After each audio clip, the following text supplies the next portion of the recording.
신앙의 모험, 후회 없는 사랑. 신앙의 모험, 후회 없는 사랑이라는 제목을 하는 말씀을 증거하도록 하겠습니다.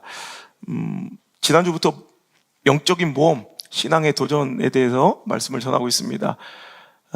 이 주제에 가장 어울리는 장면 중에 하나인 것 같아요. 우리가 너무나도 잘 아는 사자굴 앞에 던져질 위기 속에서도 신앙을 지키고 믿음을 지키며 영적 모험을 감행했던, 신앙의 도전을 두려워하지 않았던 이 다니엘의 이야기를 오늘 여러분과 함께 은혜 나눠보려 합니다. 신앙은요, 모험이에요. 한마디로 신앙은 도전입니다. 그러니까 도전과 모험이 멈추는 것은, 즉 오늘 전혀 이 시대의 상황, 처지, 형편 논리와 전혀 다르지 않게 살아간다는 것은, 여러분, 이것은 신앙이 아니라는 거죠. 신앙은 그럼에도 불구하고, 그런 처지에도 불구하고, 그런 환경에도 불구하고, 그런 형편에도 불구하고, 그런 감정에도 불구하고 믿음을 기준으로, 하나님의 말씀을 기준으로, 하나님의 뜻을 근거로 오늘도 그 일을 해낼 수 있는가. 어찌 보면 그래서 신앙의 가장 중요한 스피릿은 바로 모험입니다. 믿음 생활의 가장 중대한 이 가치와 이 스피릿, 정신이 있다면 그건 바로 도전입니다. 여러분, 모험이 멈추지 않는 교회, 그것이 건강한 교회고요. 여러분, 그 도전이 멈추지 않는 성도, 그 신앙이 바로 건강한 신앙인 줄 믿습니다. 우리 지난주에 모험은 영적인 내 성장판이 열려있음의 증거다 배웠습니다. 그러니까 성장판이 열려있을 때, 우리가 막 성장할 때, 젊은 청춘일 때, 청소년일 때 도전하고 모험하는 거예요. 여러분, 이제 나이가 들어가고 죽어간다는 것은 모험이 줄어들고 도전이 줄어들며 결국에는 어떤 모험과 도전도 할 수 없는 상태가 죽음이에요. 여러분, 성장하는 성장기의 아이들을 보세요. 자라나고 있는 그 육아기의 그 어린 이들을 보세요.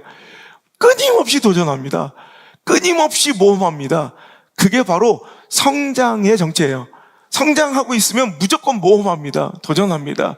교회도 신앙도 마찬가지예요. 성장하고 있으면, 신앙이 자라나고 있으면 모험할 수밖에 없어요. 도전할 수밖에 없어요. 근데 죽어있는 교회 공동체를 보세요. 여러분, 죽어있는 신앙을 보세요. 맨날 묵은 닭들처럼 앉아가지고 맨날 쌈질만 하면서 비본질적인 것을 다투며 오늘도 형식적인 것에 매여 있어요. 도전하려 하지 않아요. 안주합니다. 침체됩니다. 뒷걸음질 칩니다. 안정을 원합니다. 평안을 구합니다. 하지만 여러분, 건강한 신앙과 성장하고 있는 믿음의 사람들은 무조건 도전합니다. 끊임없이 모험합니다.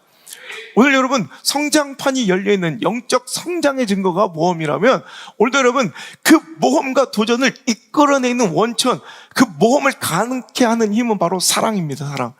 사랑하면 모험해요.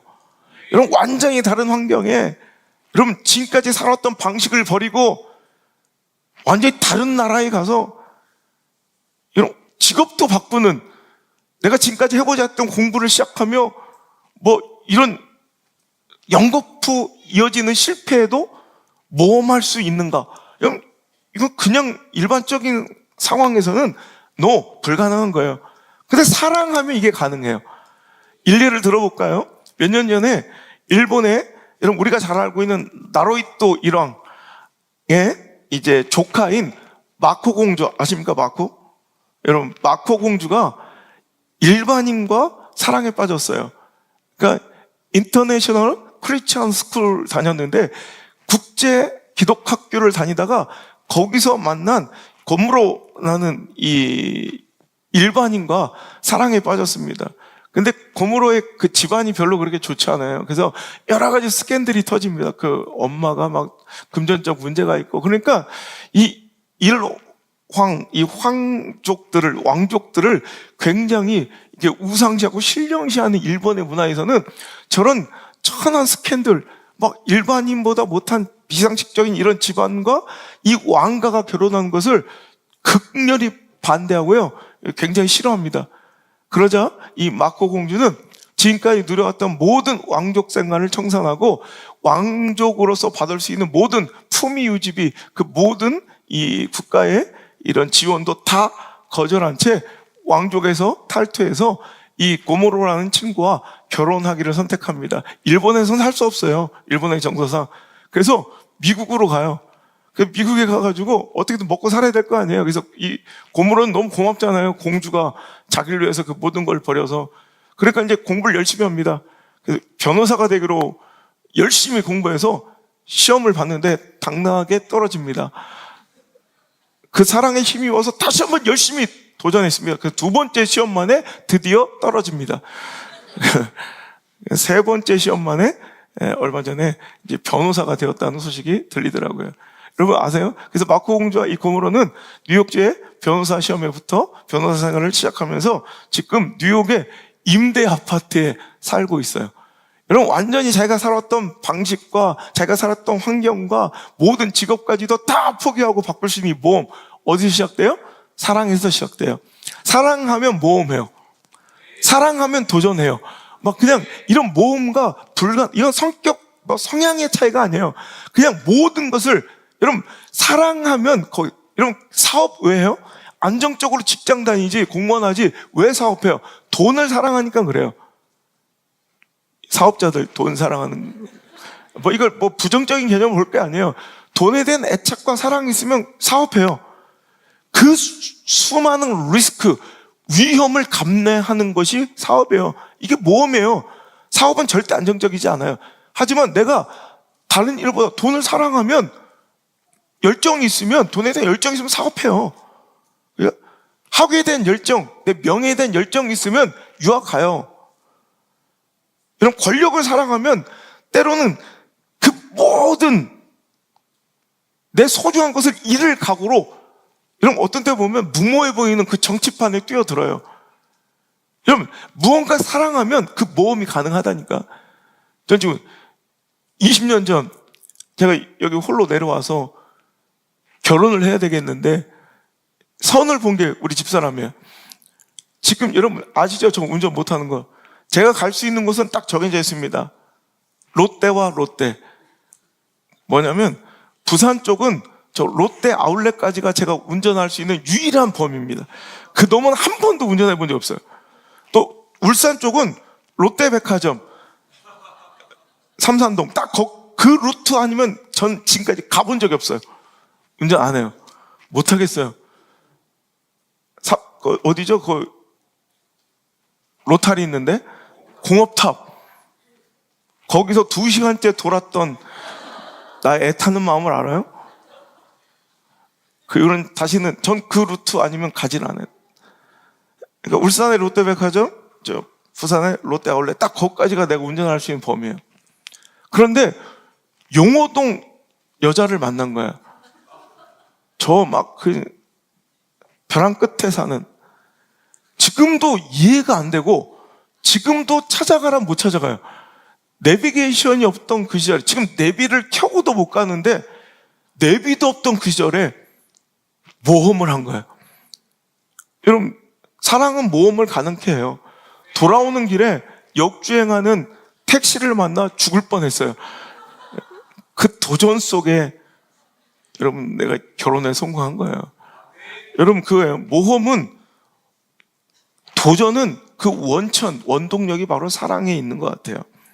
오늘 여러분 하나님을 너무너무 사랑하는 다니엘의 모험 보세요. 사자굴에 들어가요. 사자굴에. 어찌 보면 남에 의해 떠밀려 들어간 것 같지만 이건 자발적 선택이에요. 안 들어갈 수 있는 기회가 있었거든.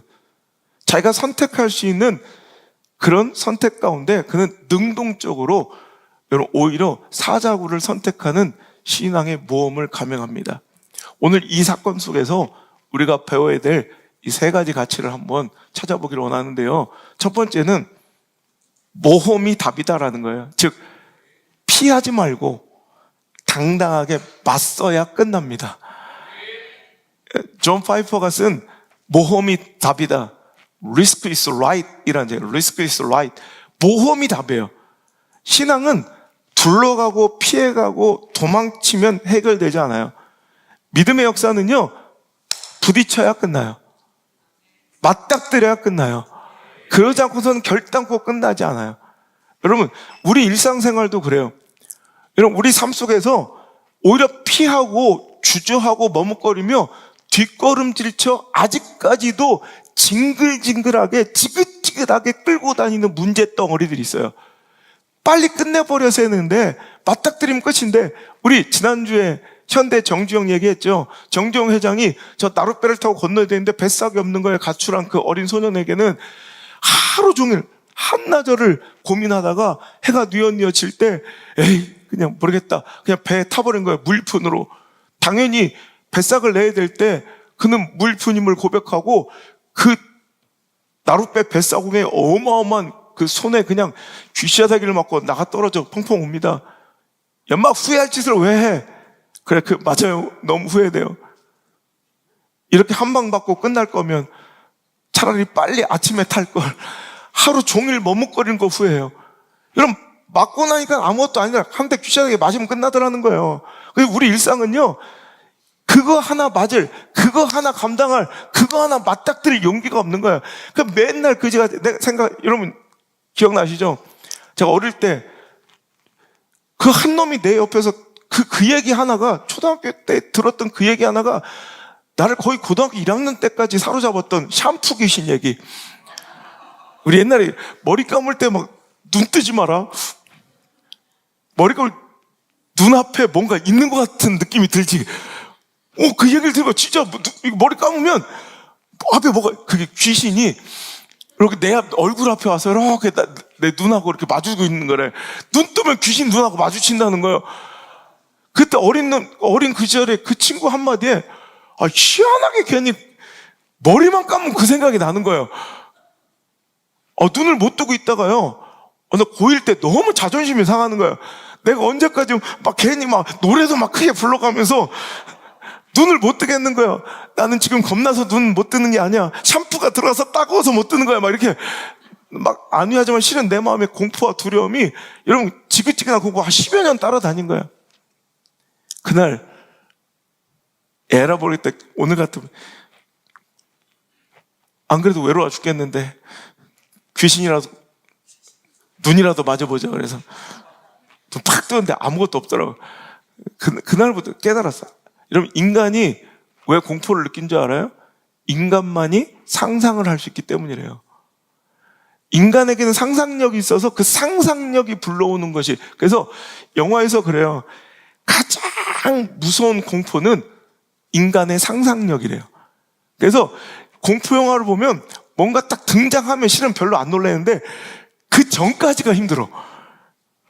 내가 상상하는 거예요. 뭔가 나올 것 같은 그게 너무 나를 힘든 거예요. 여러분, 믿음 생활도 우리 인생도 마찬가지예요.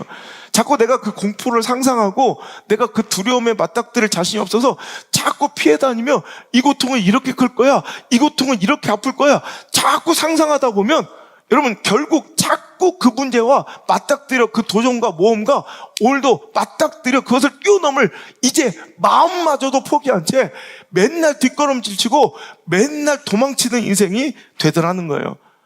여러분, 그래서는 안 돼요. 부딪혀서 아프던 말, 여러분, 정주영 회장처럼 그 귀시야대기 한 방이 그의 인생의 성공의 시작이 된 거예요. 그 한강을 건넜던 그 나룻배, 그 도전이 우리가 알고 있는 세계적인 기업 현대라는 기업을 세운 시작점이 됐다니까. 그때 만약에 모험을 여러분 안 하고 돌아갔다면 여러분, 우리에게는 이런 멋진 역사는 여러분 없었을 거예요. 맞아보면 별거 아니에요.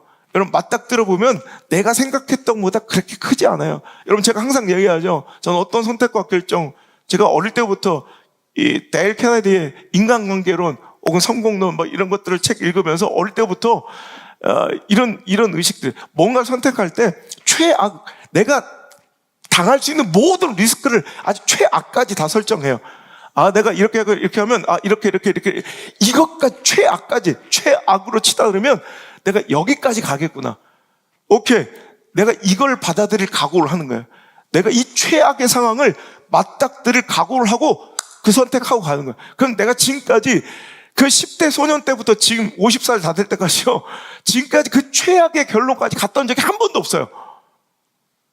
여러분, 부딪혀보면 그렇게까지 아프지 않아요. 경험해보면 그렇게까지 힘들지 않아요. 근데 그걸 못 넘어서니까, 자꾸 넘어서니까 그게 산처럼 커 보이는 거예요. 그런 게 있어요. 제가 이제 요즘에 주례를 앞두고 주례 준비하면서 요즘 결혼 안 하려는 비혼주의자들이 많대요. 근데 비혼주의 끝장은, 비혼주의 결판, 비혼주의 결론은 결혼이다라는 말이 있어요. 비혼주의는 결혼으로 비로소 결론 맺는데요. 결혼을 해봐야, 비혼주의의 끝판은, 결론은 결혼이래요. 결혼해봐야 내 생각이 맞았구나, 이거를 내 생각이 맞았어. 결혼하면 이제 비혼주의의 끝장이래. 그래서 결혼 안 하면 외로워요. 결혼하면 괴롭고. 그러니까 둘 다 힘들어요. 어차피. 외로울래요? 괴로울래요? 외로울래요? 그냥 그럼 어떡해. 그래요. 여러분, 어차피 어차피 힘든 인생이에요. 잘 해봐요. 해보면 아무것도 아니에요. 김상진 저런 사람도 잘 살고 있잖아요. 해보면 별거 아니라는 거예요. 여러분, 11조 하면 죽을 것 같아요. 망할 것 같아요. 주일 성수 온전하게 하면 그 상관한테 믿음 생활 하는 거 이렇게 자꾸 티내고 뭔가 위배되면 내 인생 끝날 것 같아요. 새벽기도 하면 저혈압으로 쓰러질 것 같아요. 특세 완주하면 개거품 불 것 같아요. 12 하다 보면 눈알이가 빠질 것 같아요. 절대 그렇지 않아요. 20년 전 내가 그래서 새벽기도 나와서 특세하다가 저혈압으로 쓰러져라, 내가 멋지게 장례를 치러줄 테니. 한 놈도 죽는 거 본 적이 없어요. 여러분, 오히려 나갈까 말까, 이제 새벽기도 할까 말까 막 고민하는 그 몸부림이 더 힘들지, 여러분, 하고 나면 별거 아니에요. 해보면 별거 아니라고. 그걸 못하고 자꾸 이렇게 주저하는, 여러분, 자꾸 모험을 경험해야 돼요. 그럼 그 모험의 경험이 축적되고 그 승리의 DNA들이 자꾸 쌓이다 보면 위닝 헤빗, 이기는 습관들이 몸에 배서 그다음부터 어떤 모험도 주저하지 않게 되고, 그 모험의 승리감이 또 다른 모험을 더 힘차고 가열차게, 더 손쉽게 여러분 도전할 수 있는 원천이 된다고요. 생각해보세요. 다니엘이 사자굴에 어떻게 들어갈 수 있었을까? 그 어린 10대 때, 소년 때 그냥 누가 시킨 타의적인 수동적인 이런 선택이 아니라 그냥 마음의 감동. 보세요. 제일 쉬운 모험들은 뭐냐면, 지금 상황적으로 떠밀려 할 수 없이 사자굴에 들어간 이런 시험 모험이 아니라 내 마음에 그냥 자의적인 감동이 올 때가 있어요. 자, 이런 것부터 시작하는 거예요. 이건 내가 해도 그만 안 해도 그만 그런 거 있잖아요. 근데 뜻을 정하는 거예요. 마음에 내가 저 우상의 제단에 바쳐진 저걸 먹기가 싫어라는, 너 이거 안 먹으면 사자굴에 던질 거야? 풀무불에 태울 거야? 이러지 않았잖아요. 근데 마음의 감독이에요. 그냥 내 마음에 뭔가 이건 찝찝해, 영적으로. 이거 안 했으면 좋겠어. 혹은 내 마음에 내가 올해는 정말 이렇게 11조 하고 살았으면 좋겠어. 온전한 주일 성수 외쳤으면 좋겠어. 이렇게 마음의 감동이에요. 이거 갖고 누가 뭐라고 하지 않잖아요. 근데 그런 마음의 감동, 저는 이 뜻을 정한 이 순간이 사자굴에서 그를 건졌다고 생각해요. 뜻을 굳게 정하고 아주 결심하고, 여러분 채소만 먹는 게 그렇게 힘든 고난은 아니잖아요. 내가 이제부터 채소만 먹겠습니다. 내가 왕에게 물론 누군가에게는 채소만 먹다니, 이게 사자굴처럼 어려운 자들도 있어요. 근데 분명히 우리 안나도 그렇고, 풀떼기만 먹는 게 그렇게 무서운 고난은 아니잖아요, 모험은. 근데 여러분, 이런 작은 모험, 풀떼기만 먹는 모험이 시작돼서 나중엔 사드락, 메삭, 아벳느고 금신상에 절하지 않고 풀무불에 그 타는 용광로에 들어갈 수 있는 모험과 도전이 되고요. 그런 것들이 이제 자꾸 경험되다 보면 사자굴 앞에서도 그 모험, 그 도전을, 그 신앙의 줏대를 꺾지 않고 믿음의 결계를 꺾지 않을 수 있는 강력한 힘이 여러분 그 안에서 원천적으로 뿜어져 나올 수 있다는 거예요. 오늘 그러니까 결론, 다시 역설적으로 뒤집어 얘기하면 뭐냐면, 오늘 내 작은 마음의 감동, 그 작은 순종부터 진행하지 못하면요, 오늘도 내 마음의 감동, 그 아무것도, 목에 칼이 들어오고 내 자녀의 인생을 걸어라 이런 것도 아니고, 그 작은 내 마음의 감동, 여러분 작은 것부터, 그 물질부터 11조부터 주일 성수부터 12부터 새벽 기도부터 이런 여리고 특색 그 일주일간의 그런 도전부터 뭐 이런 것부터 먼저 내가 자꾸 이런 걸 거부하기 시작하잖아요. 절대로 믿음과 신앙의 큰 도전이, 이거는 이제 내가 자의적으로 선택할 수 없는 도전과 모험의 때가 와요. 이건 내가 선택할 수 없어요. 이건 강압적으로 내가 그 앞에 서야 될 때 나는 신앙적으로 실패하게 된다는 거예요. 도망치게 된다는 거예요. 맞설 수 있는 용기와 결단은 어디서부터? 오늘 마음의 감동, 오늘 그 풀떼기만 먹는 작은 순종들, 그런 것들부터 모험하십시오. 그것들이 쌓여져서 그 영적인 이기는 습관. 여러분, 그래서 신앙은요, 무조건 부익부 빈익빈이에요. 자꾸 이기는 습관과 순종의 경험을 하다 보면 그 결말은 하나님의 역사를 맛보게 돼요. 하나님의 일하시니까 내 힘과 의지가 아니구나. 아, 내 상황과 처저 형편의 논리가 아니구나. 아, 가능성과 확률 따위가 내 인생을 뭐 끌어내릴 수가 없구나. 아, 분석과 그래프 따위에 내 인생이 이렇게 놀아나지 않겠구나 라는 걸 확신하게 돼요. 자꾸 그 경험치가 쌓이다 보면 그 다음 도전은 그걸 은혜라고 해요. 믿음의 성장이라고 하고, 그 은혜와 믿음의 성장 때문에 다음 도전과 순종이 훨씬 더 쉬워져요. 즉 영적 모험이 가벼워진다는 거예요. 그럼 그 다음에 또 하나님의 은혜와 역사를 누리면요, 그 다음 도전과 모험은 더 쉬워지고 간결해져요. 그렇게 자꾸 이기는 습관들, 영적인 승리의 경험들을 쌓아가야 된다는 거예요.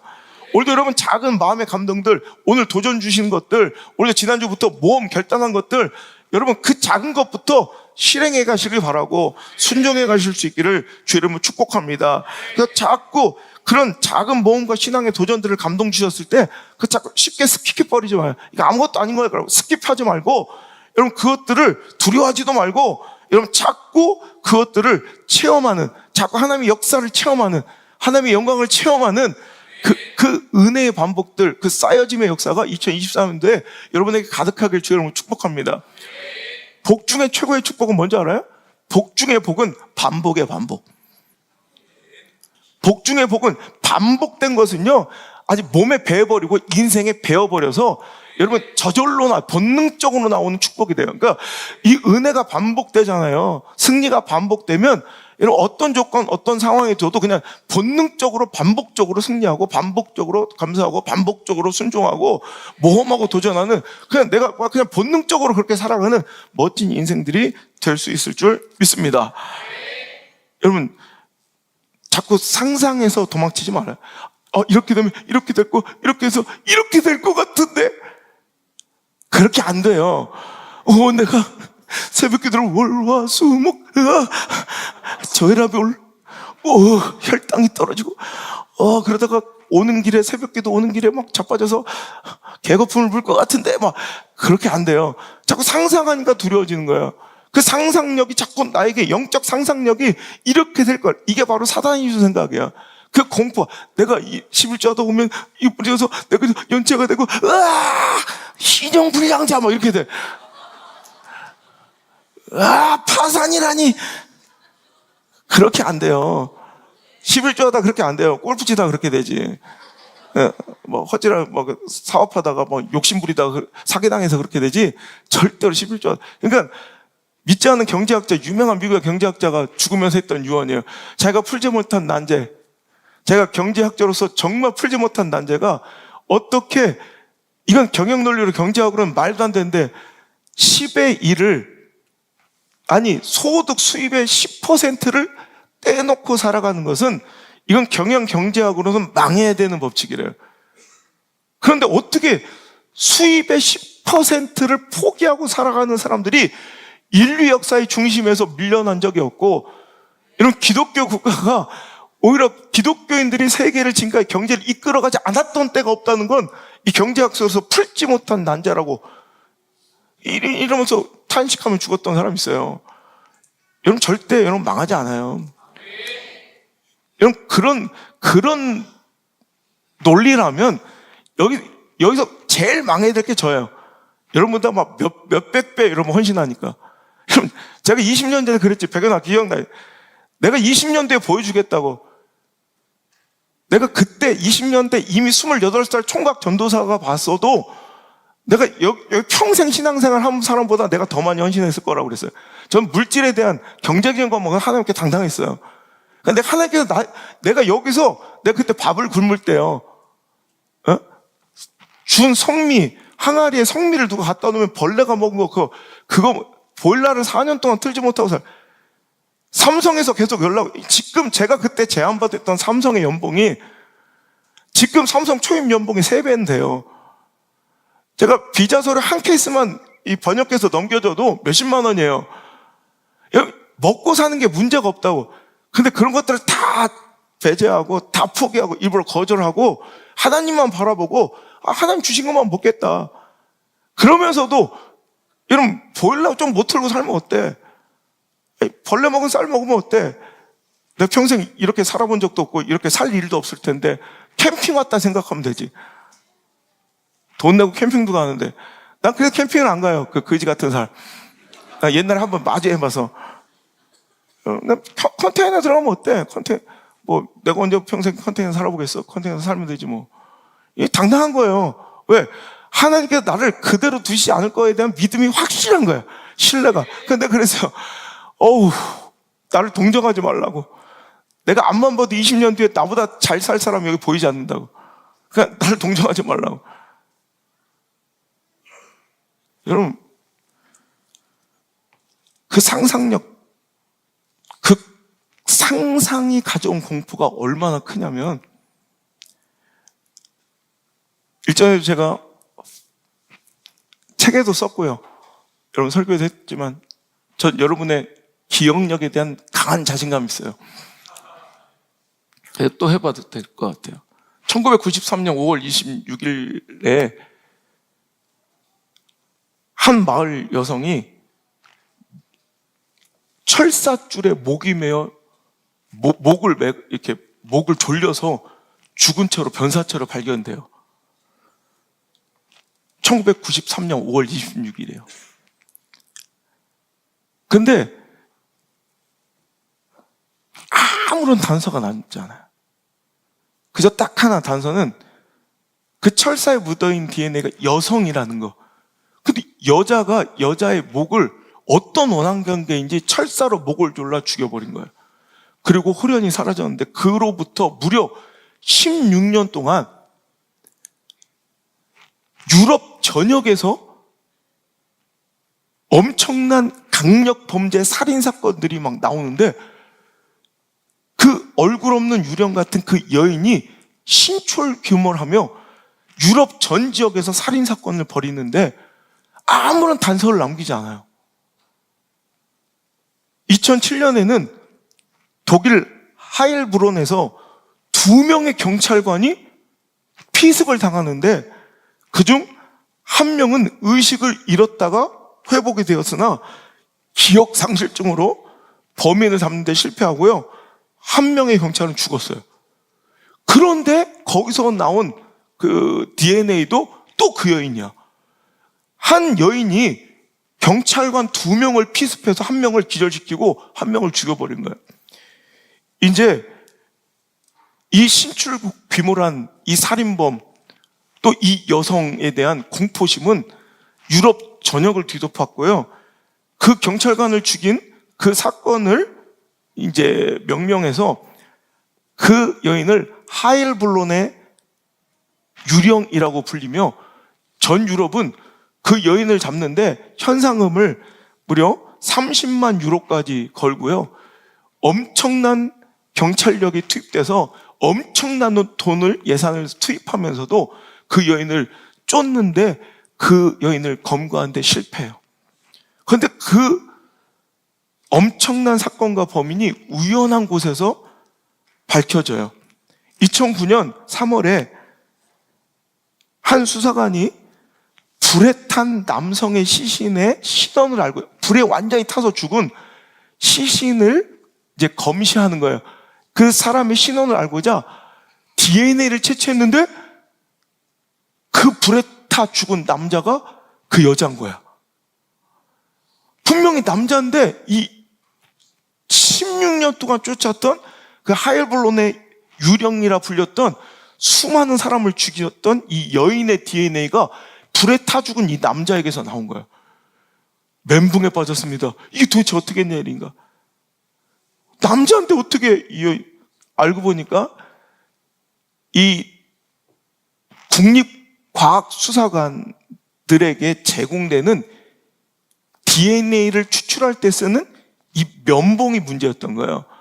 면봉을 만드는 이 외곽의 공장의 한 라인 가운데 여자 하나가 규율을 어기고 마스크를 벗고 이렇게 이렇게 만지고 이렇게, 그래서 그 여인의 DNA가 면봉에 묻은 채로 전 유럽의 이 과학 수사대에 다 납품이 된 거야.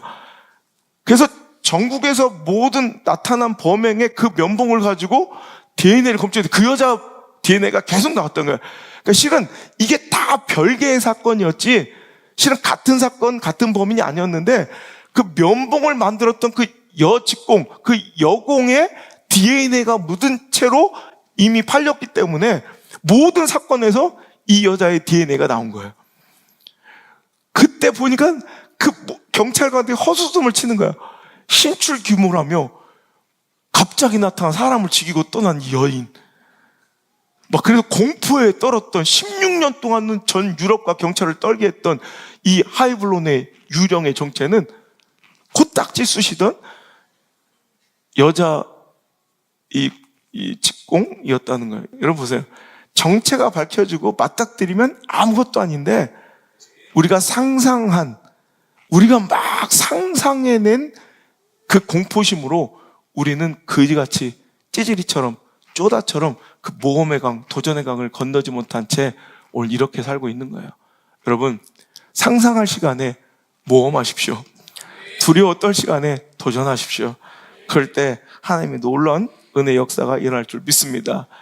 명언이죠. 우문현답. 무슨 뜻이에요? 우리의 문제는 현장에 답이 있다. 현실에 우문현답.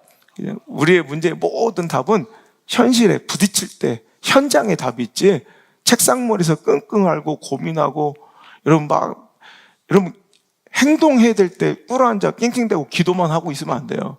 거기서 역사가 벌어진 게 아니라, 믿음은 반응이에요. 하나님의 뜻대로 반응해야 될 때 반응하고, 순종해야 될 때 순종하고, 여러분 도전해야 될 때 도전하고, 여러분 드릴 때 드릴 때, 그때 하나님의 놀라운 은혜 역사는 일어날 줄 믿습니다. 여러분, 두 번째로 오늘 이 다니엘의 사자굴 앞에서 이 도전과 모험 속에서 얻을 수 있는 메시지는 하나님 역사의 중심에 설 수 있는 기회일 수 있다는 거예요. 여러분, 모험, 도전, 이건 개개인의 사사로운 일이 아니라 어찌 보면 그게 하나님 역사의 한 획을 긋는 중대한 사건일 수 있다는 거. 오늘도 하나님이 이끌어 가시는 그 위대한 역사의 한 부분, 대목일 수 있다는 걸 기억하시고, 여러분 모험과 도전의 기회가 주어졌을 때는 여러분 당당하게 그 모험을 감당하셔서, 그 도전을 감당하셔서 하나님 역사의 중심에 서고 하나님의 시퍼렇게 살아계심을 세상에 증거하는 위대한 신앙의 간증자들이 되시길 주님을 축복합니다. 오늘 그 시험이, 오늘 나에게 딱 맞닥뜨린 그 신앙의 결단의 모험이 어떨 때는 내 개인적인, 지극히 개인적인 아주 사사로운 일처럼 보일 때가 있어요. 하지만 그것이 어떨 때는 내 개인의 사사로운 일이 아니라 세상을 향하신 하나님의 한편의 설교이며 반드시 완성되어야 될 하나님의 선포, 역사적이고 영적인 한 대목일 수도 있다는 걸 기억하시길 바랍니다. 제가 아주 개인적으로 지극히 사사로운 일처럼 보였던 아운성 목사의 개척, 그 수업 중에 들었던 결단, 마음의 감동, 누가 시킨 것도 아니에요. 그냥 그때 저는 뭐 박사학위 하고 또 뭐 스펙도 그냥 다른 사람들보다 뭐 떨어지지는 않으니까 그냥 좋은 대형교회 이렇게 청빙되어서 부교육자 생활하다가 뭐 중형교회를 이렇게 맡아 담임할 수 있는 뭐 이런 것은 뭐 딱 열려 있는 기본, 이제 저의 충분히 상상할 수 있는 안전한 케이스였죠. 혹은 내가 개척한다면 저는 내가 관계적으로도 훨씬 더 편한 조치원 같은데 이 충청도 지역에 이제 개척할 것을 준비하고 있었던 거예요. 근데 그냥 누가 시키지도 않았는데, 울산은 순복음의 무덤이라 누가 가도 안 돼. 울산은 순복음의 무덤이야. 다른 데는 다 되는데 울산만 안 돼. 울산은 순복음의 무덤이야. 그럼 이런 소리를 들으면 절망이 돼야 되잖아요. 막 실망돼야 되잖아요. 낙심돼야 되잖아요. 아니면 내가 울산에 안 살기 얼마나 다행이야, 막 이렇게 안심돼야 되잖아요. 근데 그게 그렇게 들리지 않고요. 막 가슴이, 심장이 터질 듯 뛰는 거예요. 막 쿵, 쿵. 울산은 순복음의 무덤이야. 누가 가도 안 돼. 그 말이, 그 교수님 한마디가 그 강의실에서 선포된 그 말이 하나님의 음성처럼 들리고요. 막 내 심장을 터질 듯 뛰게 하는 거예요. 아, 그렇다면 내가 간다. 그래서 우리 하나님은 지금도 시퍼렇게 살아계시지. 아니, 서울의 하나님이 울산의 하나님이시지. 같은 분이시지. 그죠? 여의도 수목회 하나님이 울산에도 동일하시겠지. 여긴 다른 분이 오실까요? 그렇지 않잖아요. 그러니까 내가 그럼 내 인생의 목적은 하나님이 시퍼렇게 살아계심을 세상에 증거하는 것이 내 인생의 목적인데, 그래서 여기보다 더 좋은 곳이 없을 것 같더라고요. 그럼 가자, 내가 가자. 그 길로 짐 싸서 내려온 게 딱 20년 된 거예요.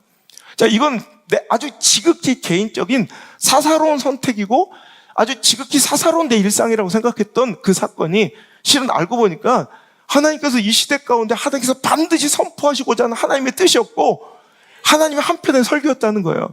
여러분 기억나시죠? 제가 외부적으로 이렇게 알려지고 이제 이렇게 유명해지기 시작할 때 첫 사건, 이제 신문에 제가 전면에 제 기사가 날 때 기자님한테 마음대로 기사는 마음대로 쓰십시오. 근데 그 표제어는 제가 쓰게 해주십시오. 그래서 썼던 말이 그거예요. 우리 울산 온양순복음교회, 우리 교회 부흥은 반드시 완성돼야 될 한편의 설교입니다.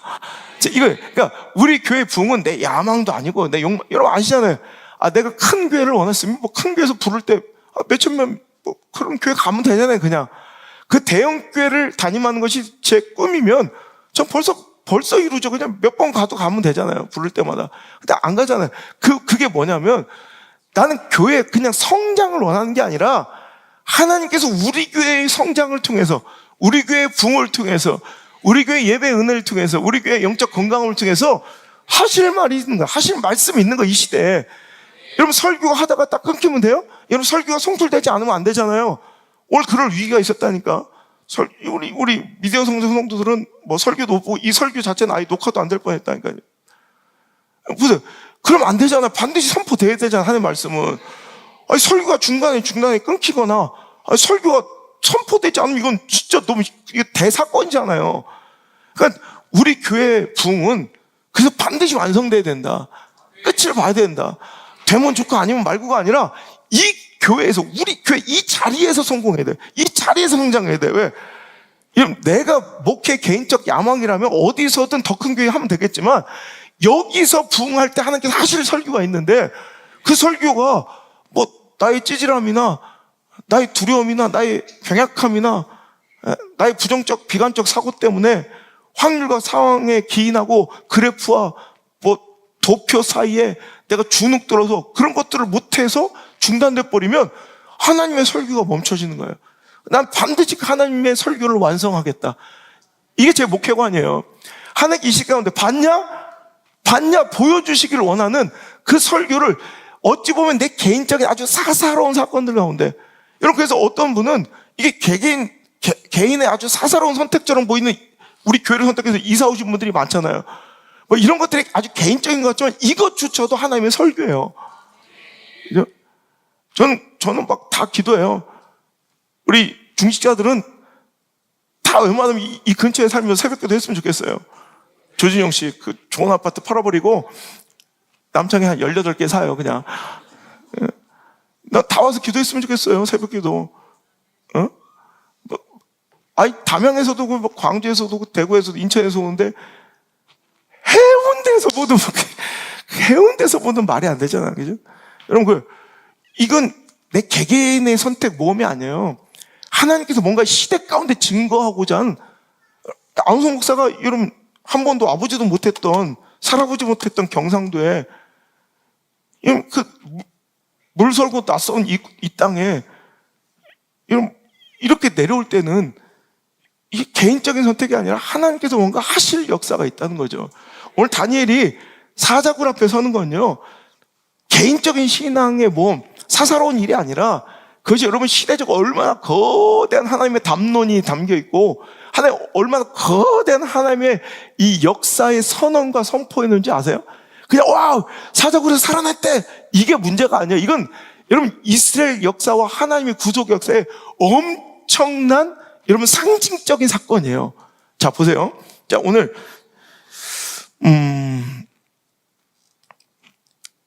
자, 다니엘서 1장 한번 찾아볼게요. 자, 다니엘 우리 한번, 내가 다른 성경 찾으라면 내가 미안해서 시키지도 못해. 어차피 다니엘서 6장 피고 있으니까 1장 넘기는 거는 할 수 있잖아요. 자, 1장. 자, 다니엘이 이제 포로로 끌려가서, 그죠? 이제 뜻을 굳게 정하는 이런 이야기 8절 있잖아요. 근데 우리가 좀 소홀히 볼 수 있는데 그 마지막 보세요. 21절. 자, 21절 보세요. 자, 한번 읽겠습니다. 시작. 다니엘은 고레스 왕 원년까지 있으니라. 자, 그러니까 다니엘은 자, 이렇게 포로로 끌려왔는데 이때 나이가 정확하게 몇 살인지 모르겠지만 10대예요, 10대. 10대 뭐 초중반. 자, 그런데 이 다니엘이 이렇게 끌려와서 우리가 역사 제가 한번 강의했죠. 이 바벨론에 의해서 마지막 남유다가 BC 586년에 멸망하기까지 그 과정, 그 문하세부터 기인한, 히스기야 문하세부터 기인한 그 역사적 배경들과 그 주변 정세들을 제가 설교했잖아요. 다음 주 또 한 번 해요? 진절머리 나게 해줘야 한번. 기억나시죠? 일단 안 나도 난다고 해야 돼요. 아니면 또 들어가니까 역사. 자, 그때 이제 바벨론에 의해서 자, 3차의 침공을 받아 예루살렘이 완전히 박살나게 되는데 그중에 1차 포로, 1차 유수라고 그러죠. 1차 바벨론의 침공에 의해서 1차 포로 때 끌려간 사람이 대표적인 사람이 누구라고 그랬어요? 다니엘. 2차 포로 때 끌려간 대표적인 사람이 에스겔. 자, 그럼 다니엘이 끌려간 이 BC 605년 이때로부터, 그러니까 하나님께서 예레미야와 많은 선지자를 통해서 걱정하지 마. 내가 너희들의 영적 부패함을 보고 우상 숭배를 보고 나에게서 마음을 떠남을 보고 너희들을 바벨론이라는 회초리를 들어 칼을 들어 너희들을 이렇게 혼내주고 징책하지만 하나님의 진짜 목적은 그들의 회복에 있는 거예요. 이스라엘 백성들을 막 진멸하고 책망하는 것이 목적이 아니라 그들을 그래서 다시 제자리로 돌려놓는 하나님의 백성으로 회복시키는 게 목적이에요. 그래서 몇 년을 약속하셨어요? 끝난 것 같지만 소망 없어 보이지만 절망처럼 보이지만 언제만 기다리면 된다? 몇 년? 70년 후에는 내가 반드시 너희를 돌아오게 할 것이다. 그 70년의 시작을 어디서부터 어디까지 보냐면 자, 예루살렘이 완전히 불타 함락된 586년, BC 586년이 아니라 1차 포로, 바벨론에 처음으로 다니엘이 포로로 끌려가는 1차 포로 때 BC 605년 그때를부터 기인해서 70년을 세우는 거예요. 자, 그러면 자, 그 70년의 역사의 그 시작에 함께 했던 게 다니엘이에요, 다니엘. 자, 그게 다니엘서 1장이에요. 그래서 이때 끌려온 포로로 끌려온 이 지혜롭게 생긴 이 다니엘이 BC 605년에 이렇게 언제까지 살았대요? 21절에 보니까 고레스 왕 원년까지 살아요. 자, 고레스 왕 원년. 자, 고레스가 어느 나라 왕이에요? 바사 왕이에요. 이번 여리고 특세는 리필 아니다. 역사다. 히스토리. 6일 동안 죽어봐라 한번. 역사를 그렇게 알려줘도 또 뭐 다시 이거. 자, 고레스가 파사 페르시아 제국의 왕이에요. 초대왕. 그 고레스 왕 원년까지 살았대요. 자, 기억해 주세요. 그럼 보세요. 고레스 왕 원년은 즉 이 고레스는 어떤 사람이었을까요? 자, 역대하 36장 22절. 역대하 36장 22절. 자, 이건 띄워주세요. 자, 시작. 고레스 왕 원년에 여호와께서 예레미야의 입으로 하신 말씀을 이루시려고 여호와께서 바사의 고레스 왕의 마음을 감동시킴에 그가 온 나라에 공포도 하고 조소도 내려 이르되 바사 왕 고레스가 이같이 말하노니 하늘의 신 여호와께서 세상 만국을 내게 주셨고 나에게 명령하여 유다 예루살렘의 성전을 건축하라 하셨나니 너희 중에 그의 백성된 자는 다 올라갈지어다. 너희 하나님 여호와께서 함께 하시기를 원하노라 하였더라. 자, 보세요. 바사왕 고레스왕 원년에 고레스의 칙령이 발표됐어요. 고레스가 이렇게 선언한 거예요. 하나님의 감동으로 고레스가 너희들 돌아가야 돼. 하나님이 내 마음을 감동하셔서. 이런 바사라는 페르시아라는 여러분 세계 역사에 그 엄청난 제국의 왕이 하나님을 믿는 이런 백성도 아니잖아요. 이방인의 왕이 갑자기 느닷없이 내가 만군의 여호와의 하나님의 명령으로 너희들을 선포하니 모든 유다 사람들은 다 예루살렘으로 돌아가서 성전을 재건하라 하고 명령을 한 거예요. 이런 신기한 일이 일어났어요. 이게 다 하나님의 약속이죠. 반드시 70년이 지나면 그런 일이 있을 것이다. 자, 오늘 이 고레스 왕의 즉 바사 원년, 고레스 왕 원년의 이 칙령은 BC 538년 7년 그러니까 자 605년부터 보면 BC 538, 537 하면 거의 약 70여 년 맞죠? 거꾸로 가는 거예요. 605년 BC라는 건 자 0까지 605년 전. 근데 538년 전 그러면 더 이렇게 가까워진 거잖아요. 기원과 그죠? 그러면 계산해 보세요. 5년 빼고 60년, 5년, 2년 한 67, 8년 되잖아요. 그죠? 그러니까 이게 이렇게 약 70년 만에 진짜로 이런 일이 발생하는 거예요. 하나님의 약속은 절대로 허투루 되는 게 없어요. 자, 그런데 자 보세요. 다니엘은 언제까지 살았다고요? 고레스 왕 원년 요때까지 살았대.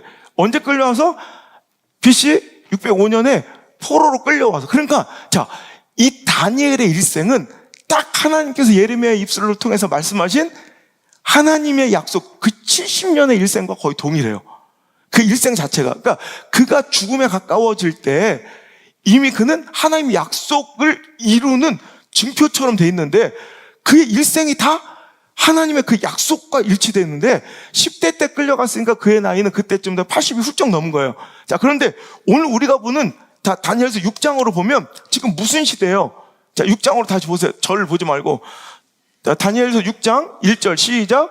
다리오가 자기 뜻대로 고관 120명 세워 전국을 통치하게 했을 때. 자, 누구 왕이에요? 다리오. 그럼 이 다리오는 누구인가? 바로 자, 5장 보세요. 5장. 자, 5장에 자, 28절 시작. 베레스는 왕의 나라가 나뉘어서 메대와 바사 사람에게 준바되었다 하미니 이니다 하니 이에 벨사살에 명하여 그들의 다니엘에게 자주 검사를 보게 하라 됐다. 자, 이게 뭐야? 벨사살 왕. 그러니까 이 벨사살 이게 바로 바벨론 왕의 마지막 왕인데 오늘도 그의 이 마지막 때에 이제 다니엘이 벼룩박에 써진 글을 해석해 주는 거죠. 이게 당신의 나라가 이제 어떤 나라에게 찢겨서 나눠진다? 메대와 바사에게 나누는 바 되었습니다. 아무도 해석하지 못하고 두려움을 떨 때 다니엘이 이걸 해석해 준 거예요. 자, 그러니까 오늘 바벨론의 마지막 왕은 바로 이 벨사살입니다. 이 벨사살의 이 정권으로 끝으로 메대와 바사에 나누어진 거예요. 이해가 되시죠? 그리고 나서 6장이 누구 왕? 다리오. 자, 그리고 오늘 말씀 28절 끝을 보세요. 자, 오늘 본문의 6장 28절 시작. 이 다니엘이 다리오 왕의 시대와 바사 사람 고레스 왕의 시대에 형통하였더라. 자, 뭔가 다리오는 그럼 누구냐 이거야. 바벨론의 마지막 왕은 벨사살이고, 자, 그 다음에 바벨론을 무너뜨린 건 그래서 고레스 왕 원년에 회복이 되었는데, 이 다리오는 누구냐에 대한 역사적 의견들이 좀 이렇게 분분할 수도 있는데, 이게 정론이에요. 역사적으로 볼 때, 자, 바벨론을 처음으로 무너뜨린 건 메데파사. 그러니까 오늘 다니엘이 예언했던 대로 메데파사, 메데라는 나라와 바사라는 페르시아라는 나라의 연합국가인데, 이 메데와 바사는 어떻게 보면 친족관계 왕들이. 자, 그래서 이때 고레스는요, 자, 요때 이 시대에 30대 정도 돼요. 되게 젊은 왕이고, 이 다리오라고 불려지는 이 메데 왕은 한 60대쯤 돼요. 그런데 이 친족 관계인데 이 고레스는 이 다리오의 사위예요, 사위. 그러니까 메대왕 다리오는, 그러니까 다리오의 딸과 결혼했는데 사위, 그러니까 장인이면서 또 특히 외삼촌이기도 해요. 그러니까 이종 사촌하고 결혼한 거죠, 그죠? 그래서 지금 이 고레스, 그리고 나서 이 고레스 왕은 젊은 이 이제 막 패기 있는 왕이잖아요. 페르시아 제국의 엄청난 이 부흥을 위해서 이제 막 세계 이 주변국들을 다시 이제 바벨론이 통치했던 지역들을 정복하고 통치하며 이제 뭔가를 이렇게 다져지기 시작할 때 약 2년 동안을 이 다리오에게 정권을 맡겨 통치하게 했던 때가 있다고 그래요. 그러니까 다리오는 지금 이 고레스의 장인이자 외삼촌으로서 고레스의 어찌 보면 이 정치적 이런 배려로 2년여 동안 이 바벨론 제국을 무너뜨리고 이 메데파사 제국을 이끌었던 2년 정도의 왕이에요. 자, 그때 이제 바벨론을 무너뜨린 그 통치 기반, 통치 이제 체제 속에서 이제 바벨론에 통치했던 모든 지역을 메데파사가 이끌어야 되잖아요. 그럴 때 그 지역을 세 지역으로 구분해서 분할해서 세 지역의 한 총리, 세 총리를 통해 다스리게 되는데 그 중에 한 총리가 누구였다? 다니엘이었다. 근데 압도적으로 탁월하게 다니엘이 너무너무 잘했다는 거예요. 이때 이미, 그러니까 자, 한 2년 뒤면 고레스 원년이 되고 다니엘의 시대는 끝나니까 이미 80대가 훌쩍 넘은 이 다니엘의 이야기예요. 그러니까 우리가 사자굴 앞에서 이렇게 기도하는 이 다니엘을 보면 다니엘이 되게 소년처럼 이렇게 준수처럼 막 그리고 막 그러잖아. 근데 그게 아니라 누구처럼 그래야 되냐면 됐다 우리는 없어. 우리 할배. 아시겠어요? 자, 2년. 자, 그런데 여기서 잘 보셔야 돼. 왜 고레스가 하나님을 인정하며 갑자기 하나님을 경외하고 두려워하며 니도 돌아가서 성전을 지어라 이렇게 했을까에 영향이 미치는 장면이에요. 지금 이 다리오 시대는 어찌 보면 고레스와 거의 동시대예요. 같은 제국 메데파사는 결국 2년 뒤에 메데가 바사에 완전히 합병되면서 바사, 우리가 잘 알고 있는 페르시아 제국이 되는데 그 초대 왕이 바로 고레스인데 어떤 역사학자들은 이 페르시아 제국의 초대 왕을 고레스라고 보지 않고 이 다리오라고 보기도 합니다. 그러니까 잠깐이지만 그래서 어떤 사람은 아니다, 이건 분봉, 이 고레스가 정권을 좀 맡긴 것이다라고 해석하면 고레스가 이 초대, 우리가 알고 있는 세계 역사의 페르시아 제국의 초대 왕이 맞고요. 뭐 디테일하게 보자면 메데파사 제국의 이 다리오 왕을 첫 번째 페르시아 제국의 초대 왕제로 보기도 합니다. 자, 이제 이해가 되시죠? 친밀한 친족이었던 그 둘은 어쩌면 같은 시대 사람이에요. 그 모든 것들을 보고받고 공유하는 사이예요. 이해가 되시죠? 자, 그때 다니엘에게 너무 시기 질투가 쏟아져서 많은 고관대작들이 다니엘을 시기 질투해서 참수해서 벌어진 일이에요. 앞으로 30일 동안에는 어떤 다른 신에게나 어떤 누구 사람에게도 왕 외에는 다리오 왕이시여 당신 외에 어떤 누구에게도 구하거나 기도하면 다 사자굴에 넣어버립시다. 왜냐하면 그의 흠결을 찾고자 했으나 자, 다니엘의 흠결을 찾을 수가 없는 거예요. 자, 3절. 다니엘은 마음이 민첩하여 총리들과 고관들 위해 뛰어남으로 왕이 그를 세워 전국을 다스리고자 했다. 4절 시작. 이에 총리들과 고관들이 국사에 대하여 다니엘을 고발할 근거를 찾고자 하였으나 아무 근거, 아무 허물도 찾지 못하였으니 이는 그가 충성되어 아무 그릇됨도 없고 아무 허물도 없음이었더라. 그래서 그들이 내린 결론이 뭐냐면 5절 시작. 그들이 이르되 이 다니엘은 그 하나님의 율법에서 근거를 찾지 못하면 그를 고발할 수 없으리라 하고 이 짓거리를 한 거예요. 여러분, 저는 우리 자녀들이 좀 이런 멋진 인생 살았으면 좋겠어. 뭐가 시기하고 질투한 대상들이 여러분 있잖아요. 일단 시기하고 질투받는 대상 됐으면 좋겠어. 어쩌나 동정받는 인생 되지 말고 구질구질한 막 동정받는 인생 좀 되지 말고 질투받는 인생이 차라리 나아. 제 설교 제목 있죠? 동정받는 인생보다 질투받는 인생이 낫다. 이런 질투받는 인생 돼야 돼. 근데 두 번째, 질투만 받지 말고, 뭔가 탁월하니까 질투받는데, 그 다음, 스텝 2, 따단. 질투했는데 뭔가 흠잡을 데가 없네? 이런 인생이 돼야 돼. 스텝 3, 따단. 그런데 하나 약점이 있다면 신앙이야. 저거 신앙 하나 걸리지 않으면 도대체 참수할 걸, 뭘 잡을 게 건덕지가 없어. 근데 하나님이 유일한 약점이면서 하나님을 가장 강점으로 이 붙들고 살아가는 멋진 인생 되시길 바라요. 난 다니엘이 이게 멋지는 거야. 질투받아. 너무 탁월해서. 근데 뭔가 참수할 근거를 찾지 못해. 너무 완결해서, 흠없어서. 근데 딱 하나 약점이 하나님이고 신앙이야. 이런 멋진 인생 되시길 바라요. 그래가지고 이제 이 참수를 한 거예요. 그러니까 30일 동안에는 누구에게도, 왜? 다니엘은 죽었다 깨어나도 매일 기도하는 걸 알아. 야, 사자굴에 들어가도 기도하는데 우리는 드라마 보면서도 기도 안 하는. 야, 이거 어떻게 해야 돼요? 내가 사자를 하나 기를까 생각 중이에요. 우리 사택 앞에다가 지금 뭘 하나 짓고 있죠? 이렇게 울타리를 하나 만들고 있어요. 사자 한 마리를 사다가 안 되겠다. 하루에 3번씩 기도하는 사람이라 저렇게 기회를 줘도 기도를 안 한다. 끌고 가서 사자도 좋고 교회도 좋고 사자의 먹이로 그냥 이렇게 한 명씩 집어 던져볼까 생각 중인데, 여러분 그걸 알고 이제 이 다니엘의 반응을 보세요. 자, 그가 그런 모든 지금 상황을 몰라요?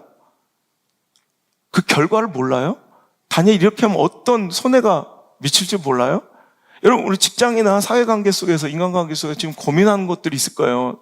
사업하면서 다 눈 감고 싶은 거, 원리 말씀 듣고 정확하게 여러분 결론 내리시길 바랍니다. 10절 시작.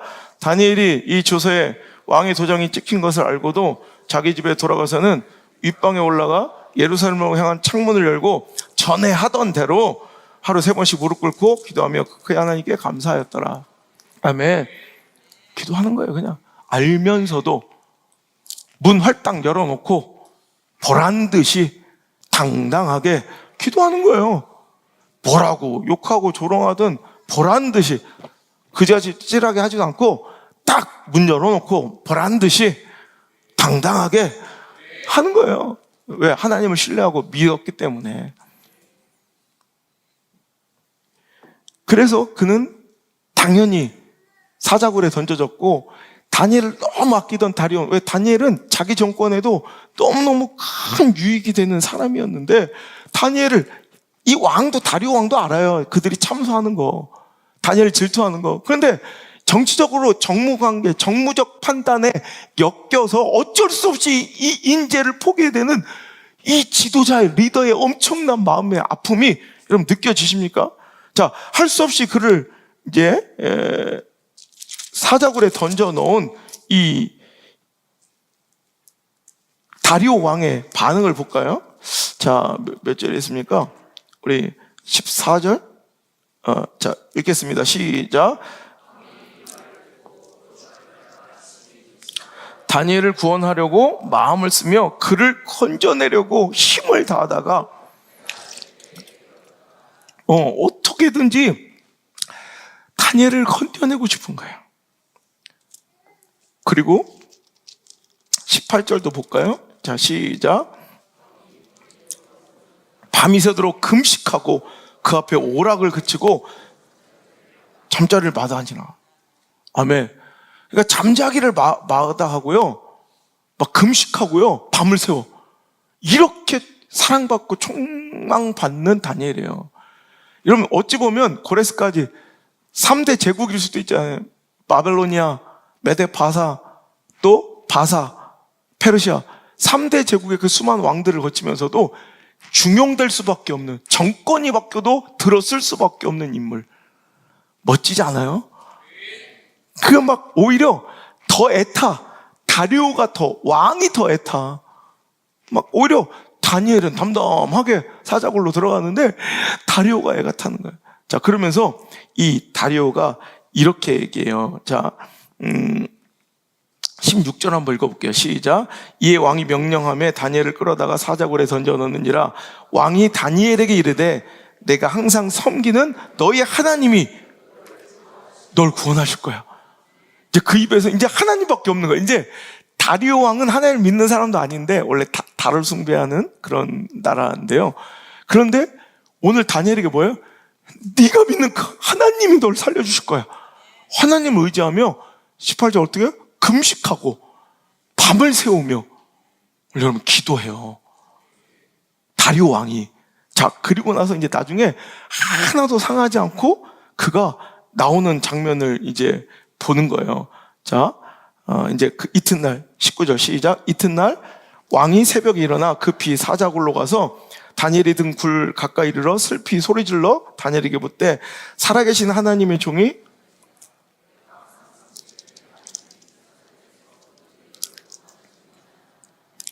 다니엘이 왕에게 이르되 왕이 원하건대 왕은 만수무강하옵소서.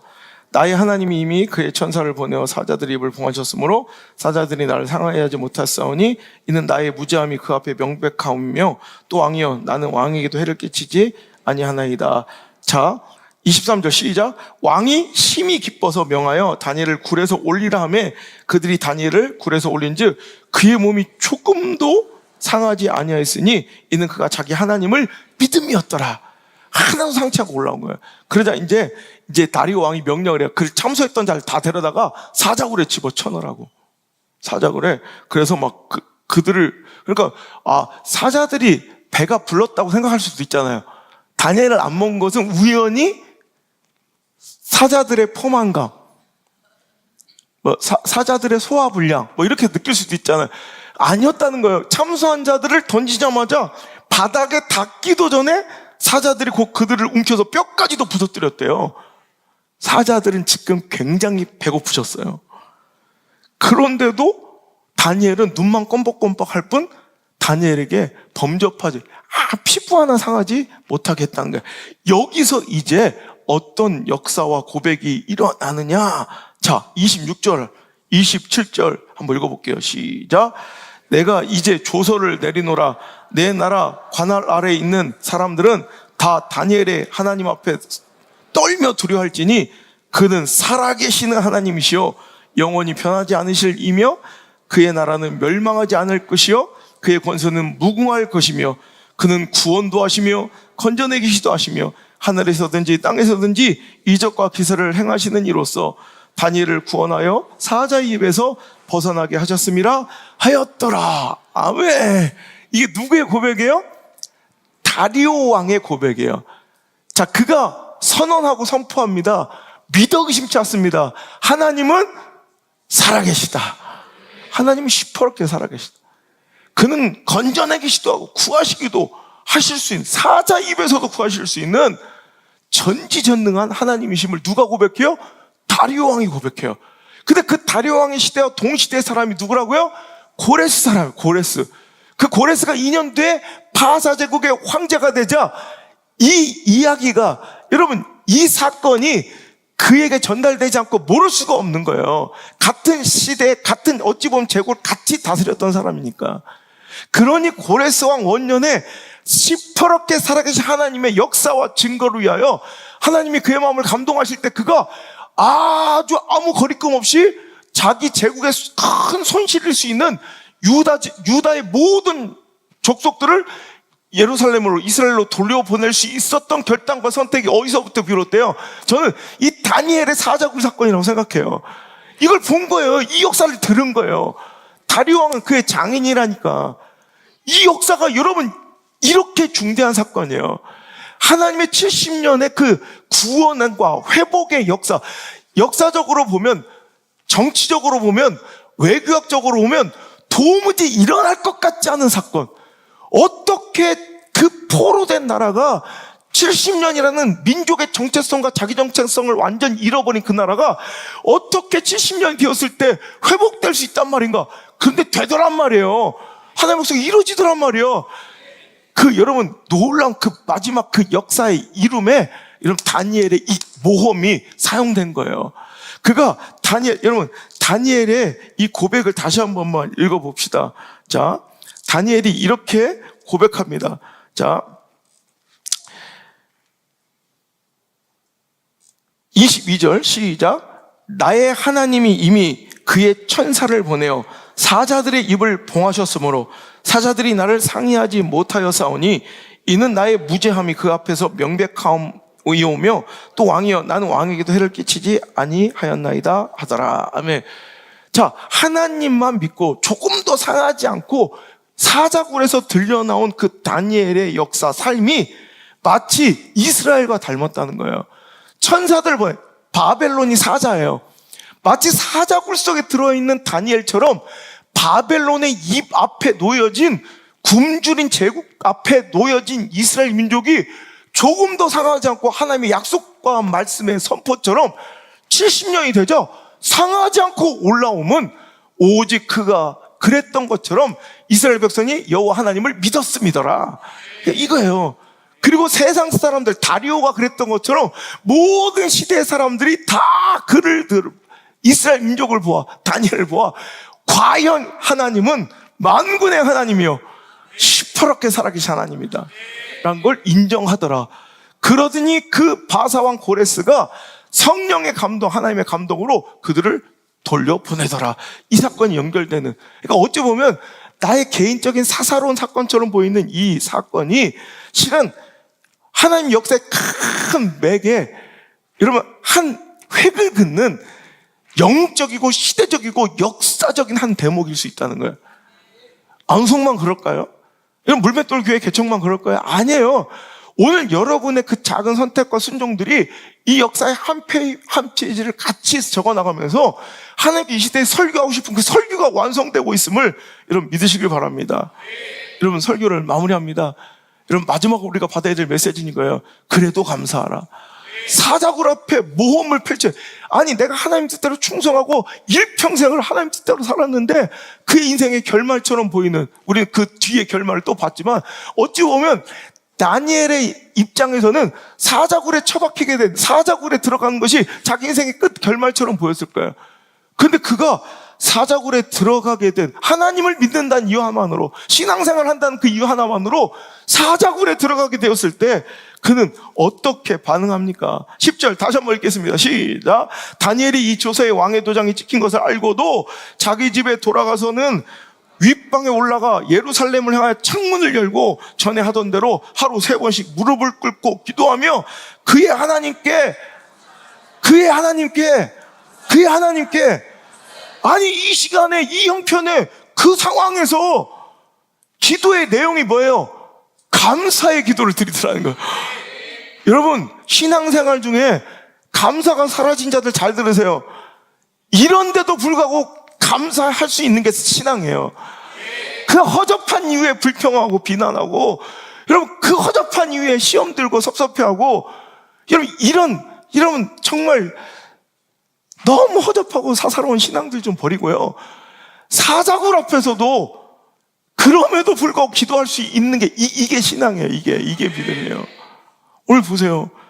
우리의 신앙은 우리의 영적 모험이 어찌 보면 내가 신앙의 결단과 순결한 나의 순종과 헌신의 그 결말이 어떨 때는 너무나도 애처롭고 초라하고 비관적이고 부정적으로 끝이 나는 것처럼 보일 때가 있어요. 그래도 감사할 수 있습니까? 그래도 후회 없는 사랑, 하나님께 대한 내 바친 일생의 헌신과 사랑이 후회 없습니까? 그게 진짜지. 후회하고 있는 사랑은 뭔가 기대함이 있었다는 증거예요. 어떤 결말에, 어떤 현실에 후회하고 있다는 것은 내가 그 사람을 진실로 사랑한 게 아니라 뭔가 기대하는 어떤 모습이 있었다는 거예요. 그 기대가 깨어질 때 우리는 섭섭하고 실망하고 서운해하고 후회하는 결론에 다다르는데, 오늘 다니엘은요 이 사자굴 앞에서도 신앙 때문에, 하나님 믿는 것 때문에 사자굴 앞에 있는데도 그는 감사하고 있다는 거예요. 여러분 풀무불 앞에 섰던 사드락 메삭 아벳느고의 신앙도 마찬가지예요. 그냥 저 금신상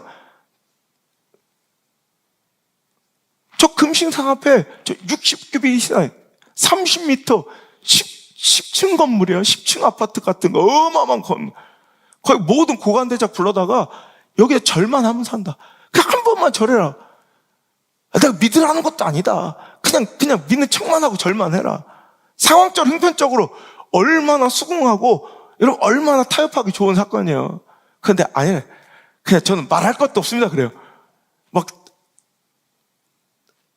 느부갓네살이 그를 이해시키고 뭔가 딜을 하려고 하자, 협상하려고 하자.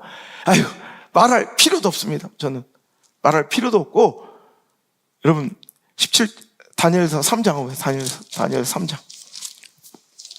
이런 거는 읽어봐야 돼. 아무리 시간이 늦어도. 다니엘 3장.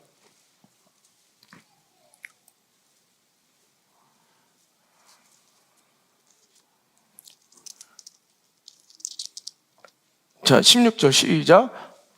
사드락 메삭과 아벳느고가 왕에게 대답하여 이르되 느부갓네살이여 우리가 이 일에 대하여 왕에게 대답할 필요가 없나이다. 왕이여 우리가 섬기는 하나님이 계시다면 우리를 맹렬히 타는 풀무불 가운데서 능히 건져내시겠고 왕의 손에서도 건져내시리다. 그렇게 하지 아니하실지라도 왕이여 우리가 왕의 신들을 섬기지도 아니하고 왕이 세우신 금신상에게 절하지도 아니할 줄을 아옵소서. 여러분 불타는 풀무불, 으르렁거리는 사자굴 앞에서 감사하고 후회가 없잖아요. 에이, 내 괜히 믿었어. 에이, 내 괜히 했어. 에이, 지난 날이 서로 이게 아니라 그리 아니하셔도 감사하며 기도하고 후회 없는 이 모습이 여러분 80이 넘은 신앙의 거장의 의연함. 너무 멋있지 않아요? 제가 개척했을 때 이런 일이 있었어요. 개척했는데 교회 재정을 지 맘대로 쓰고, 저는 그때 밥을 굶어가며, 저는 교회를 위해서 저는 사례비를 30만 원밖에 안 받았거든요. 서울로 신대원을 다니는 차비도 못 대는데, 그런데도 그냥, 저는 그냥 상관은 해본 적, 지금도 그렇지만 내가 재정 들어가지도 않으니까. 그래서 자기 멋대로 교회 돈을 쓰면서, 근데 나중에 재정이 좀 남으니까 뭐라는지, 자기 취미생활이 이 나무 길르고 이런 건데, 수도가, 마당도 강대상만 해. 근데 그 마당에 수도가가 있는데 수도가를 파서 자연석 도로를 좀 갔다가 소나무를 하나 300만 원짜리 심으면 좋겠대. 그게 자기 취미생활인데, 그럼 아니, 그거 할 때요, 지금? 그때 그걸 거절했더니 삐져가지고 교회를 나갔어. 다른 데서 장로라고 받아온 사람이 말이야. 그랬더니 다른 교인들이 그래. 목사님 가서, 그래도 마음을 달려서 데리고 오셔야지. 아니, 전도사님이 그럼 되냐고 할 수 없이 떠밀려서 갔어. 그때 그 양반 입에서 나온 소리가 뭐냐. 내가 후회한대. 내가 이러려고 내가 교회 다녔나? 이래. 근데 그런 막말을 보면서, 제가 그때 28살에 전도사는 이런 다짐을 했답니다. 그때 29살 때는. 내가 앞으로 죽어도, 내가 피를 토하고 죽어도 저런 헛된 가짜 신앙, 거짓 신앙에 타협하지 않겠다. 아니, 그게 뭐라고 내가 그걸 하나님을 부정하고 그걸 신앙을 후회할 일이에요, 그게? 저런 신앙들을 비유 맞추며 살아가는 게 이 시대의 목회라면 난 차라리 순교하겠다. 제 목표는 그거였어요. 순결한 예배자들로 모여서 죽음 앞에서도 행복한 감사의 눈물 흘리며 내 평생 후회 없습니다. 잘 살다 갑니다. 신앙 믿음 선택하고 정말 멋지게 눈 감을 수 있는 그런 인생들. 그렇게 그냥 하나님이 살아계시면 다 건져주실 거고요.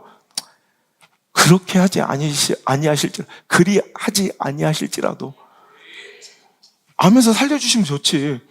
살려주실 거고요. 근데 그리 하지 아니하셔도 그럼 후회해요?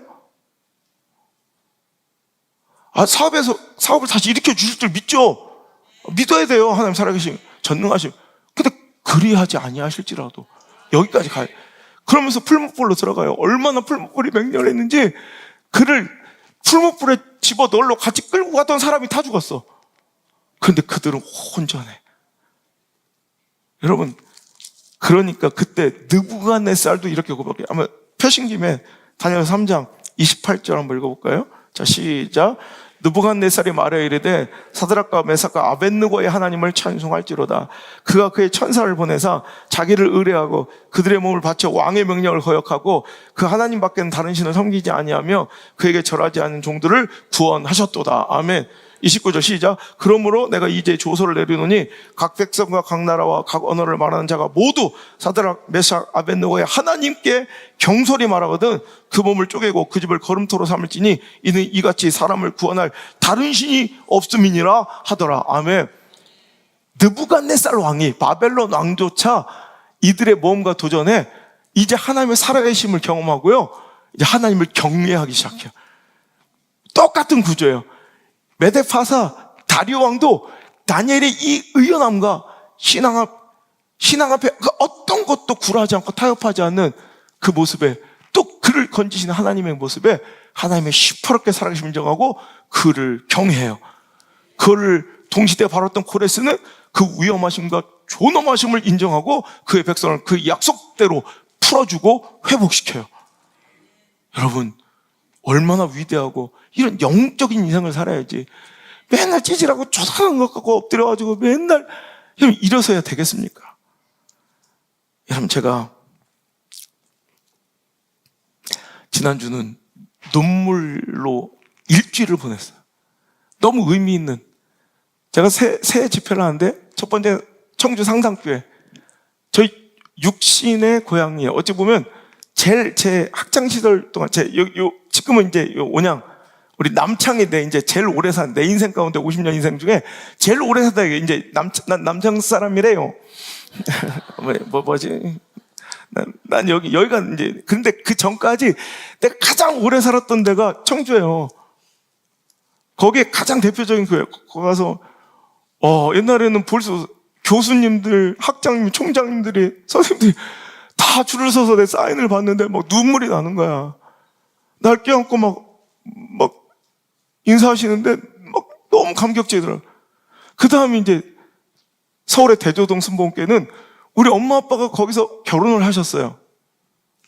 우리 어찌 보면 우리 남은의 성찬이, 그리고 또 휘용이, 영란이 이들처럼 여기서 뭐 이렇게 결혼하고 요새 우리 누나가 74년도에 75년, 내가 거기서 난 거야. 태어난 곳이야. 거기서 세례를 받아서 제가, 우리 애기들 여기서 세례 받은 것처럼 그런 곳에 두 번 가는데 여기서 눈물이 나요. 그 다음에 이제 여의도 선봉교회, 내 영적인 교단, 내 영적인 고향이잖아요.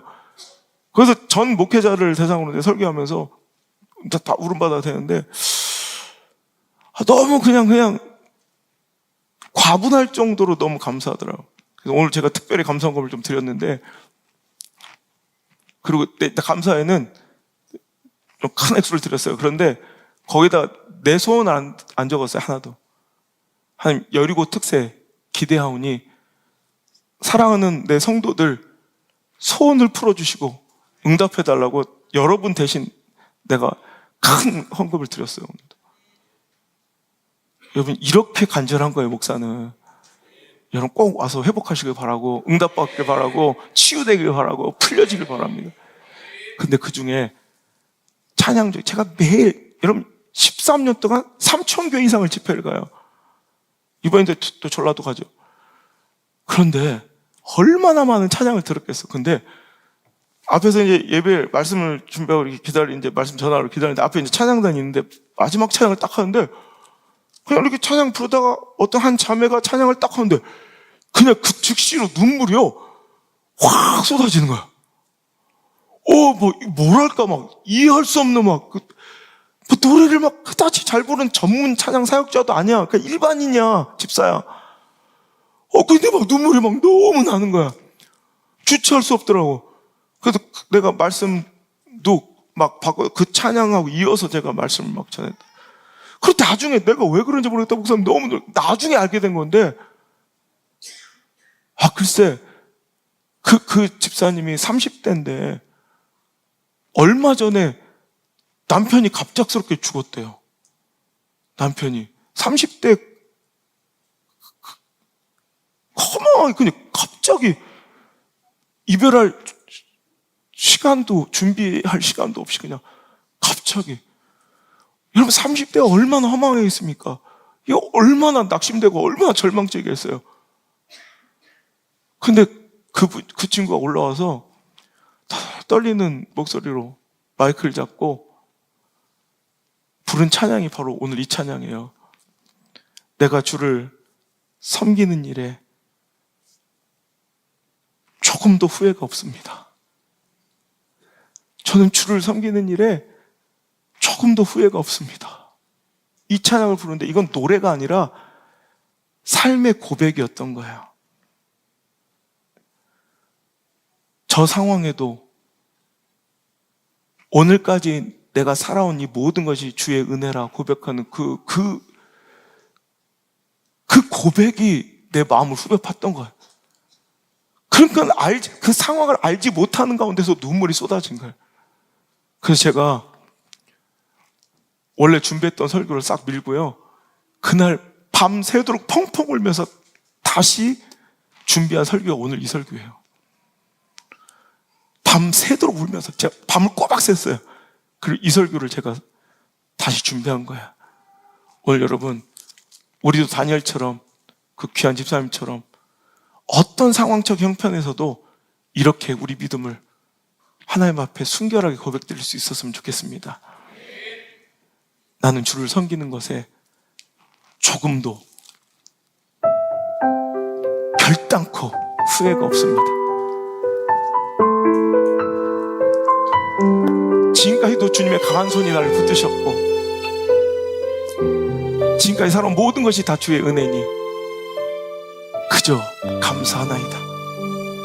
살아계신 하나님께서 나를 지키실 것이고 나를 붙드실 터인데 혹시 그리하지 아니실지라도 난 주께 감사하겠나이다.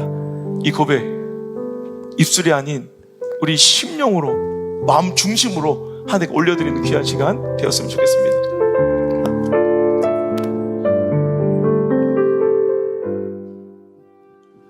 나의 평생에 가장 복된 일은 내가 예수님을 만난 것이라. 나의 평생에 가장 잘한 일은 내가 예수님을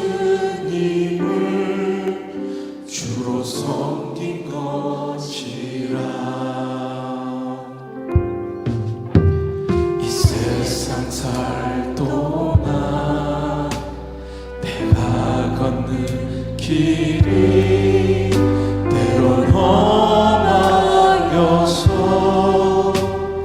넘어질 때도 주의 강한 손이 나를 붙드시니 나는 예수님만 주로 섬기며 살리. 나는 주를 섬기는 것에 후회가 없습니다.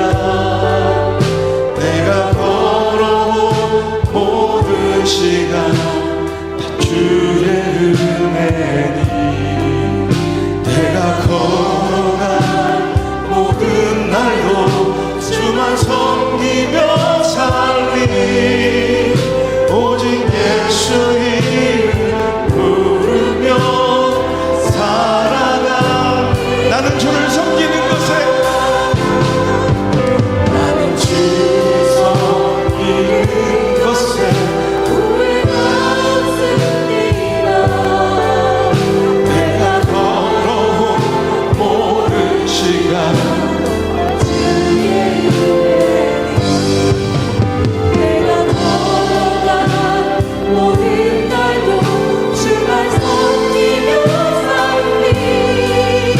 오직 예수 이름 부르며 살아가리. 나의 평생에 나의 평생에 가장 복된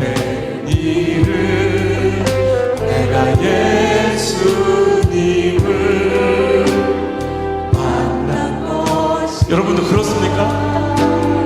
나의 평생에 가장 잘한 일은 내가 예수님을 주로 섬긴 것이라. 이 세상 살 동안, 이 세상 살 동안 내가 걷는 길이 때론 험하여서 넘어질 때도 주의 강한 손이 나를 붙드시니 나는 예수님만 주로 섬긴. 다시 한번 나의 평생에 진심으로 고백합시다.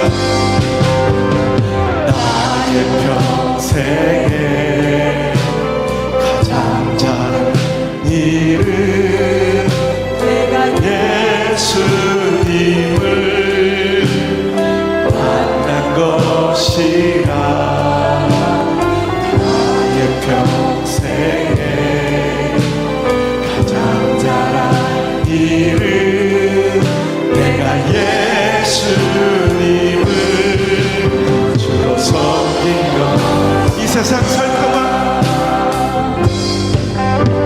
이 세상 살 동안 내가 걷는 길이 때론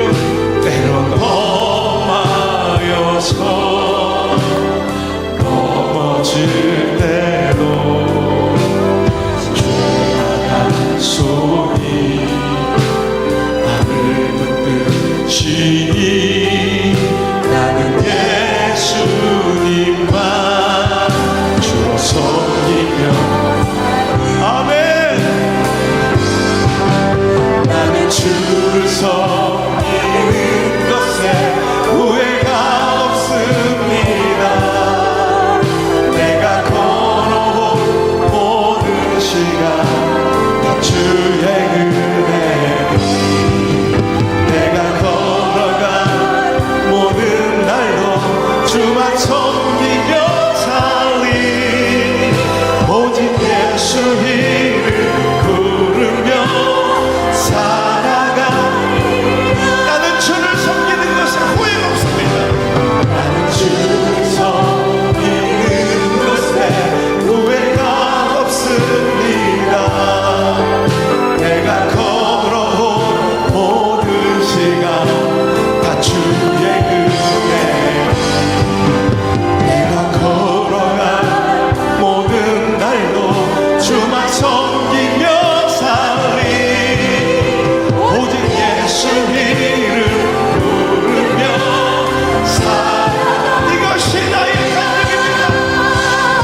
살아가리라.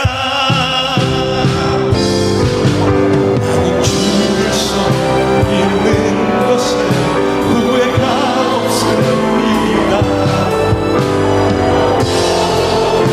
모든 시간 다 주의 은혜,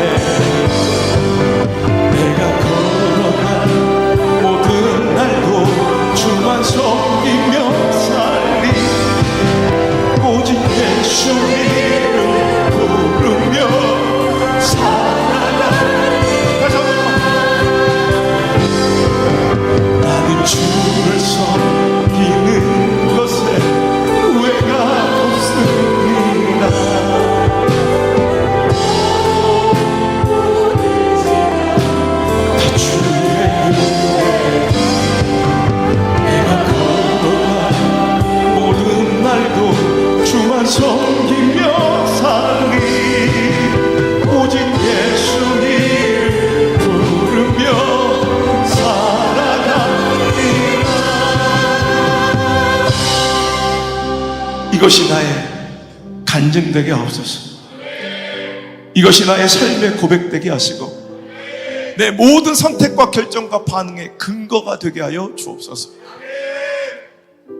이제는 나를 위해 그 십자가 지시기를 조금도 주저하지 않으신 예수님의 은혜와